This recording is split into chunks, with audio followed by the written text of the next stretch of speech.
What up, guys? I'm back with my annual college football preseason rankings, ranking every single team 136 to 1. So, we're going to be dropping lots of college football content here very shortly.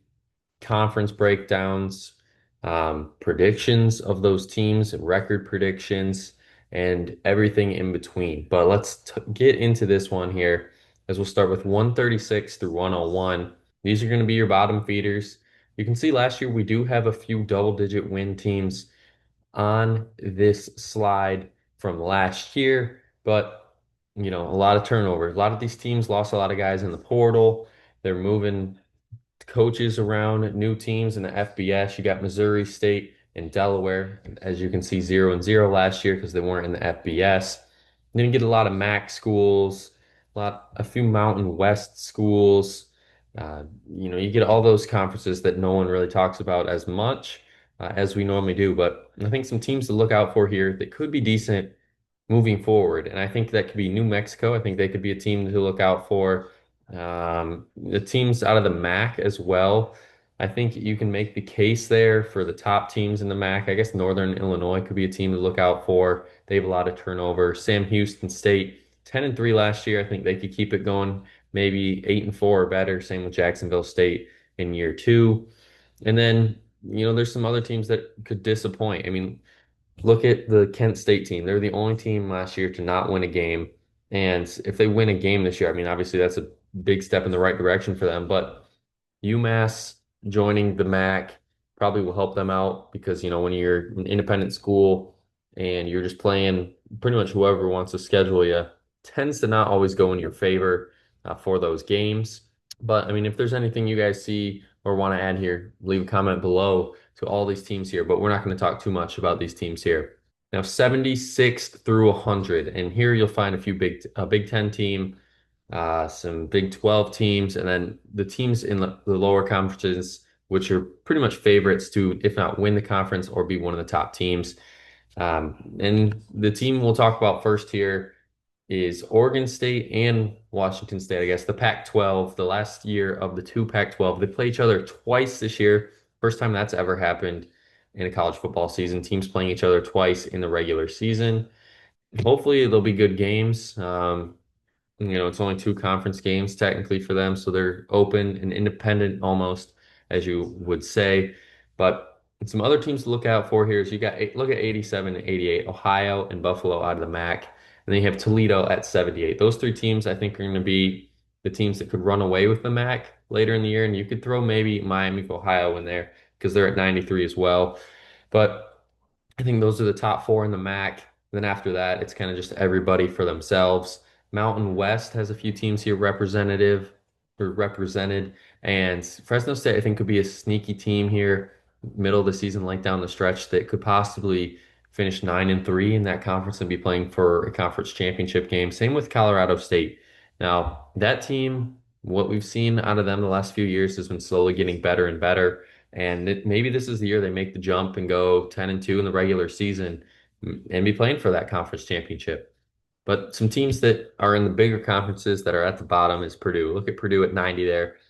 1-11 last year. Things didn't work out for them. So really they're kind of just starting from scratch yet again. Maybe this year, I think 4-8 is a realistic goal for them. I think their over-unders at 3.5, I believe it is. Let me double check here.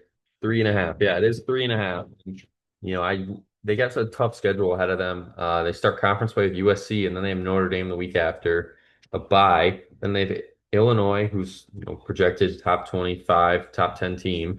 Minnesota, Northwestern, Rutgers are your three easiest games all in a row. And then after that Rutgers game, it's Michigan on the road, Ohio State at home, Washington on the road, who has a 27 game home winning streak. And then you close the season at Indiana, obviously in your rivalry game. So Purdue, who knows? I think if you can get 4 wins this year, it's a step up from what you had last year, but they got a lot of work to do. And I think Stanford, they got a lot of work to do as well. Now, Stanford, they're an interesting team because traveling all the way across the country in the ACC, their over under here for Stanford is 3.5 as well. And Hawaii, BYU, and San Jose State and Notre Dame are your four out of conference opponents. I honestly could see this team not even getting to 3-9. I think they could maybe go 1-11 and be last year's Purdue, or even 2-10. But I just don't have high expectations here for Stanford this year. Now, 51 through 75. This is where you're going to find a lot of those middle tier teams that there could be a team in here that could shock some people and make a run, possibly late. I mean, Syracuse was that team. They went 10-3 last year. Kyle McCord looked great. And under a first year coach going into his second year, can't remember coach's name, but he was great towards the end of the year. Obviously upset Miami, knocked them out of the college football playoff. And, going into the offseason with that huge win and conference offseason that is, it could motivate a few guys and bring in a few guys, bring some talent in. Syracuse could be a dark horse in the ACC with a conference where they're only 5.5 over under for win total. They could either go 8-4, maybe even better, or who knows? The ACC is all clumped together. You can see a lot of teams here in the ACC with Virginia Tech, Boston College, NC State, Cal. I mean, look at that. Cincinnati. There's a lot of teams, Virginia. There's a lot of teams here in this 51 through 75 in the ACC. So all these teams are jumbled up together. And I think that causes for chaos in the ACC. And move to another big conference. We'll talk about the Big Ten. Maryland at 74. You got Northwestern at 70. You got UCLA at 63. That's going to be it for the Big Ten in this one. But those teams are kind of the bottom feeders this year in the Big Ten. Unfortunately, I mean, obviously they're still decent teams, but their schedules just don't add up for them. Then some other teams that I think can make some runs that are the non-Power Four teams like UNLV in the Mountain West, James Madison, Army, Navy. I think any of these teams here could be really good and possibly be playing in week 9 or 10 for a playoff spot. But Memphis, I think, could be a team that is the most interesting. They lost a lot on the offensive side of the ball. Going 11-2 last year, obviously a very successful season in their eyes, but they didn't make the playoff. I mean, I think last year they were hoping they could have, but they just didn't get there. And I think they are due for a big step back. I won't say like crazy step back, like 6-6, but don't be surprised if this Memphis team finishes the year 8-4, kind of just the middle of the pack. Now, 26 through 50, here we'll go more in depth. I had to leave Boise State out of my top 25. I just think what they lost on offense is a ton. Obviously, losing Ashton Genty, your one and only guy that pretty much carried the load for this team last year. Losing him is a huge loss for Boise State, but they still go 12-2 in the Mountain West, heavy favorites yet again. I expect them to do big things, but maybe not as big as last year. 27, I'm putting Oklahoma. I think there's the argument where you could put them in the top 25, along with Texas Tech and Iowa, based off of history and what we've seen and what they gained this year in the portal, recruiting, and so forth. All three of those teams, I think, can make the case for that top 25, but you'll see why I have my top 25. I think Kansas is a very interesting team coming into this year. Jalen Daniels is back for what feels like his eighth season because he's been there forever. Kansas could be a very good team early out of the gates. They play, let me pull it up here. They play Fresno State in, well, I guess almost a week now because they're playing week 0. But then you get another easy game in Wagner and then at Missouri. I think that's what we're going to see out of Kansas because I think those two teams are kind of comparable to each other at this point, this early in the season. Kansas and Missouri will be a great game in week 3. No, sorry, week 2, technically. And Jalen Daniels, like I said, he's going to have to show out this year for Kansas to take a step forward. They've been waiting for this Kansas team to be really good after the team 2 years ago had the chance to be really good. They were okay, and they were expecting a big step forward last year, didn't get there. Maybe this is the year. And talk about a year of taking a big step forward. Nebraska at 31. We know what happens in Matt Rule's third year. They always take a giant leap forward. And the last 2 times he's been in college in year 3, 10+ win season. So Nebraska, it was tough for me to leave them out, but I think it's just right now you got to put them on the outside until they really can prove that they can win. And I think that goes with Baylor and Auburn. Obviously, Auburn, brutal schedule in the SEC because, well, they're in the SEC. And last year they went 5-7. Now, Auburn, they're over under set at 7.5. But they got a tough schedule. That Baylor game, they play each other week 1. Baylor, Auburn. That's why they're kind of right there at 32, 33. I think the winner of that game is kind of gonna decide how the season goes for each of those teams. Their win total, like I said, is 7.5. Auburn's, I think they can be right around there. Their out of conference schedule, like I said, is Baylor, Ball State, South Alabama, and Mercer. Should at least win three of those games to get you almost halfway there. And then the SEC, it seems like they kind of have the easier side after the Missouri game, it goes Oklahoma, Texas State, Texas A&M on the road. Then you get Georgia at home, Missouri at home. Then after that, it's Arkansas, Kentucky, Vandy, by Mercer, and then Bama. So maybe they can make a late run, possibly surprise some teams, and who knows, be in the conversation for the playoff. Now, 35 through 40, I think any of those teams could be in any of those spots. But USC is the most interesting team because, well, it's Lincoln Riley, and we expect big things out there out west for Lincoln Riley. And I think if there's any year that he could do it, it would be this year because they're finally getting the system in place. They were, I think, 1-6 and one scored games last year. So you get half of those. You go to, let's say you go 4-3. You take away three losses there. They're 10-3 last year, and it's a very successful season there for USC. So they got to figure out how they are gonna perform in those one score games moving forward. Their over under win total 7.5. I think it's very doable that they can go over. Missouri State, Georgia Southern, Purdue, Michigan State, Illinois. I think it's very easily for them to go start the season 5-0. Then they go bye week, Michigan at home, Notre Dame on the road. I think those are the two toughest games in a row that they have on their schedule this year. And then they come out of the bye. They go to Nebraska, Northwestern, and Iowa at home. On the road at Oregon late in the season, I think could be a huge game for USC to decide if this team's going to go to the playoff or not. And then they close with UCLA. And I don't know. I'm kind of high on USC this year, but I just can't buy into the hype until they really prove it to me, and I'm wrong because it's just kind of how it is with USC and Lincoln Riley. And Vandy at 40, I think is an interesting team. You know, if there's any year that they're going to take the massive leap forward and become a contender, it says this year, beating Bama last year, almost beating Texas at home, up 14-0 against Tennessee at home last year. But now you got to go on the road to face all these teams. And we're going to really see what you're made of this year because Vandy, like I said, they got to go on the road in week 3. They get South Carolina and Columbia. Then they got to go on the road to Bama. And then they go bye week, LSU at home, Missouri at home, on the road in Texas, Auburn at home, bye week, Kentucky at home, and then obviously travel to Tennessee. And I think they could kind of be around that 8-4 mark when it's all said and done. The team I did skip over is Washington, 27 game home winning streak. I will give you a prediction. It is going to end at some point this year. I do have a team going in there and beating Washington, making Washington lose at home for the first time in over 3 years. But Washington, I think, is the scariest team kind of in this range here because we know what they're good at, winning at home. Doesn't matter who comes in there, they win at home. And now that it's year 2 under a new coach, new system, some better guys in there, more familiar with the system, I think Washington is due for that huge step forward.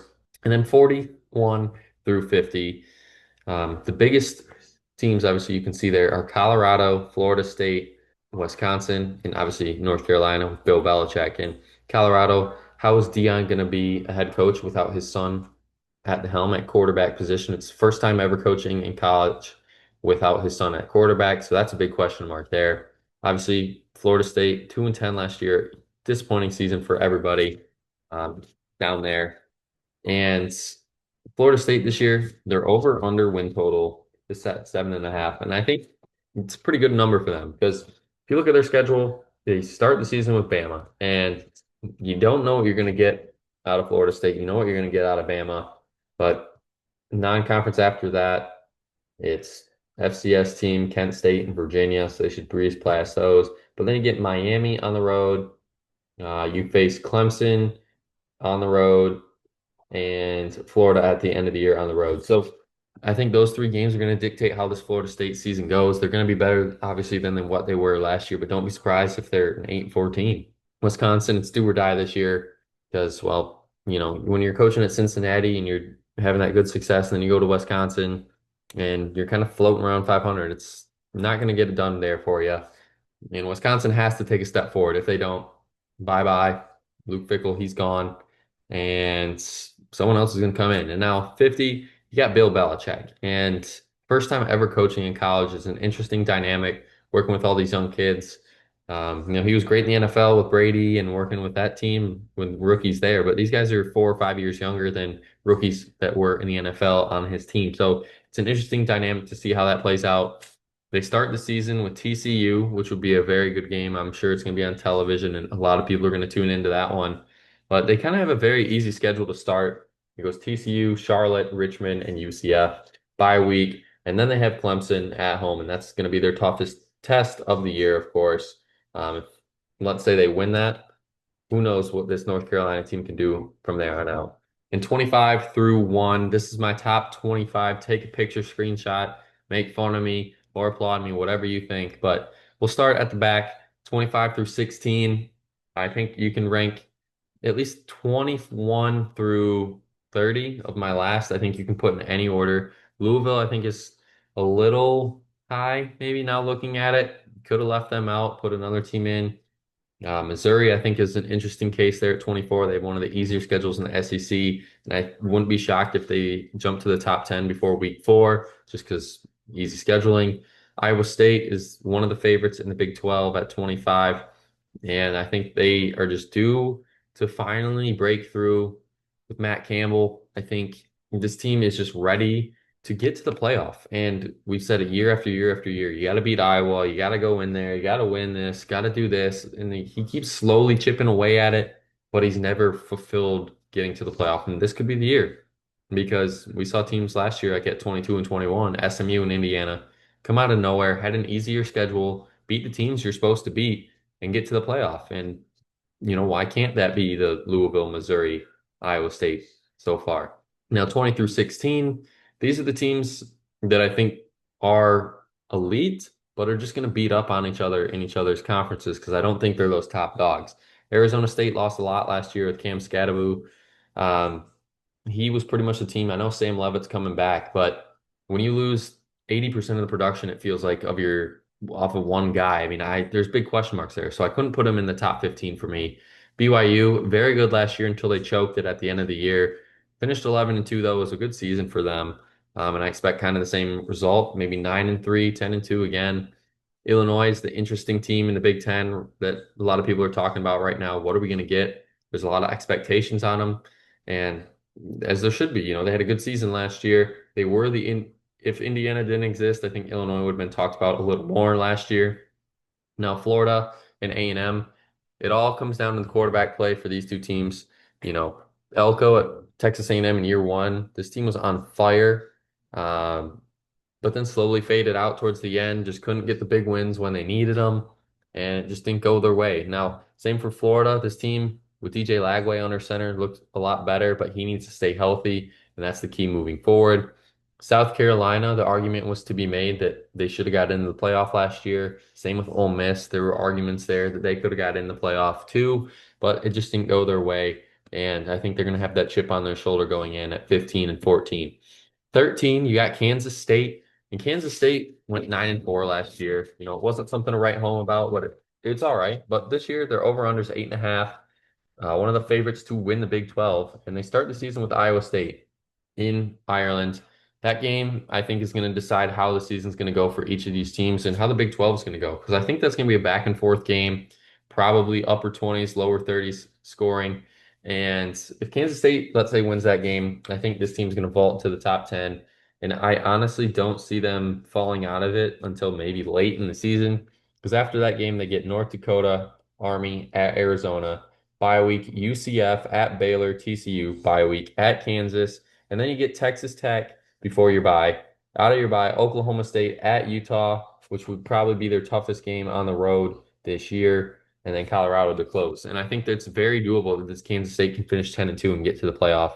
Now at 12, you have my Michigan Wolverines along with Tennessee at 11. Both of those two teams are the Michigan's number 1 for me. Tennessee is number 2 of the orders that I root for these teams. Michigan at 12, though. What they did last year, flipping Bryce Underwood from LSU to Michigan, thanks to Dave Portnoy and a few others involved. $12 million man or $20 million man.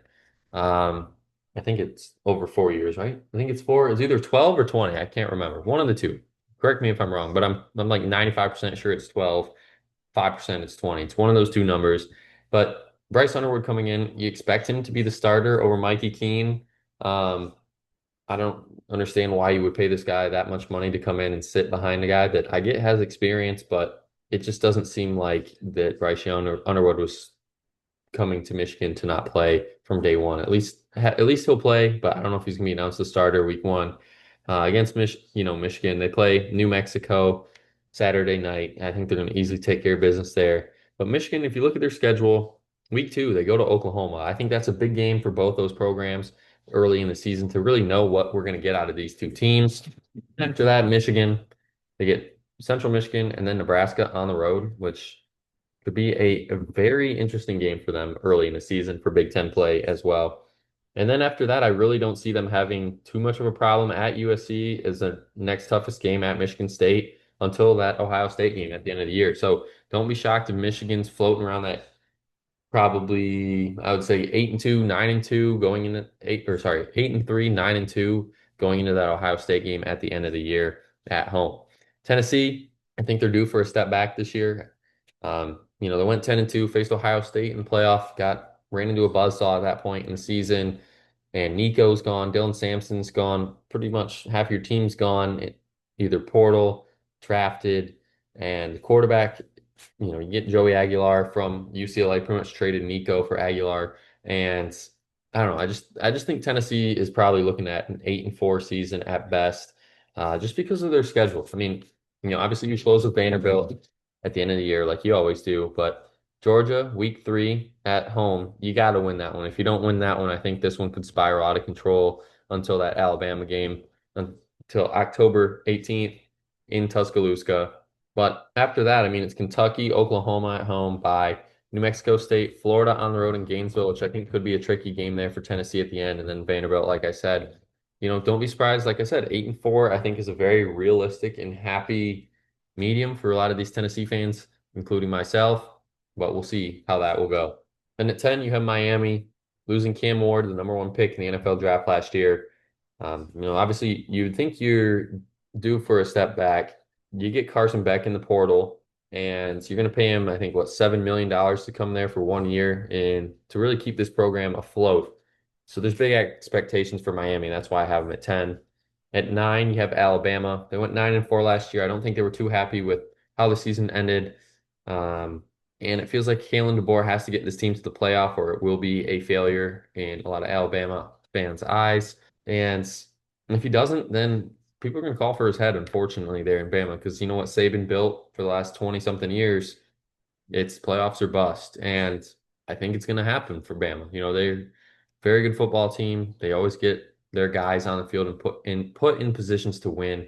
And I think that's going to be the case because DeBoer is one of the top 10 coaches, I think, in college football. And he's going to do that this year and show you why. At 8, you got Dan Lanning in the Oregon Ducks. A lot of turnover there for them as well. But you got Dante Moore taking over the helm after Dylan Gabriel has left for the NFL. And I think he's going to be great this year. That's why Oregon comes in at 8. 7, you have LSU. Nussmeier's return is a big part of why I have them so high. If he wasn't coming back and he went pro, then I probably would have LSU down there in the teens, maybe the 20s. But his return is going to be the success for this LSU program moving forward. Now, LSU, their over/under is 8.5. And they start with Clemson at the beginning of the year, who's at 6, and that's why I have them at 7-6, both outside the top 5. Whoever wins that game, I think, is going to be a top 5 team for the rest of the year. Because if you look at LSU's schedule, they get Florida at home. Ole Miss is, I think, their toughest game on the road until they play Bama almost at the end of the year. And after that, I really don't see this LSU team losing more than 3 games. I think at worst, this is a 9-3 football team yet again this year. And will it be enough to get them in the playoff this year? It wasn't last year. So moving forward, we're going to see how this LSU team can perform under Nussmeier in his last year. Clemson at 6, like I said, Cade Klubnik is going to be great for them yet again. And the defense probably is top 3 in college football, and I wouldn't be shocked if it's number 1 on a lot of people's boards like myself.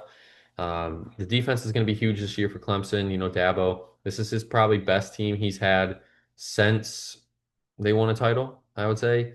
Don't be too surprised if Clemson just steamrolls through the ACC because we know the ACC is one of the is the weakest conference here out of the Power Four.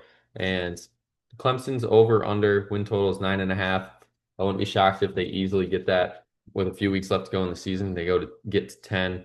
Their toughest games, I think, are on the road at Louisville and on the road at Georgia Tech because I think Haynes King is a very good quarterback and could possibly throw some fits for that Clemson defense. But move to the top five.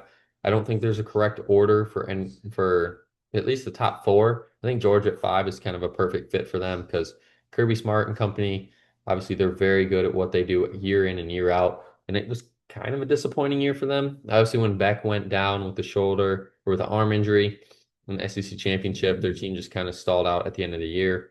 They gave it a good run though, but it just wasn't enough last year. Talking about wasn't enough last year was Penn State. Yeah, you got two playoff wins, but James Franklin still can't beat the allegations of winning a big game. You lost to Oregon in the Big Ten championship. Your two playoff wins were against SMU and Boise State, and then you get Notre Dame and lose that one. So I got to see it out of James Franklin. If there's any year to be the year, like kind of Iowa State, this is the year for Penn State. They got to have it this year. Notre Dame at three, thanks to a college football playoff championship berth last year, Marcus Freeman and company have already excelled past Brian Kelly's expectations at LSU. So that's obviously bittersweet there for Notre Dame. Obviously, they would have loved to win it last year, but they just couldn't get it done against Ohio State with their slow start in the first half. It just wasn't too much for them to come back from. And Jeremiah Love's return, I think, is a key part to this Notre Dame team being so good this year. He stays healthy. He isn't banged up like he was towards late in the year. 100% Jeremiah Love. This kid has a chance to win the Heisman this year. Now at 2-1, the arguments to be made for either of these teams at number one, but I'm putting the defending champion there at number one. I get they had a lot of turnover on the offensive side of the ball, especially losing Quinshon Judkins, Trevion Henderson, and Will Howard. But Jack Sawyer, quarterback, true freshman, he's probably going to win the job there at Ohio State to be determined.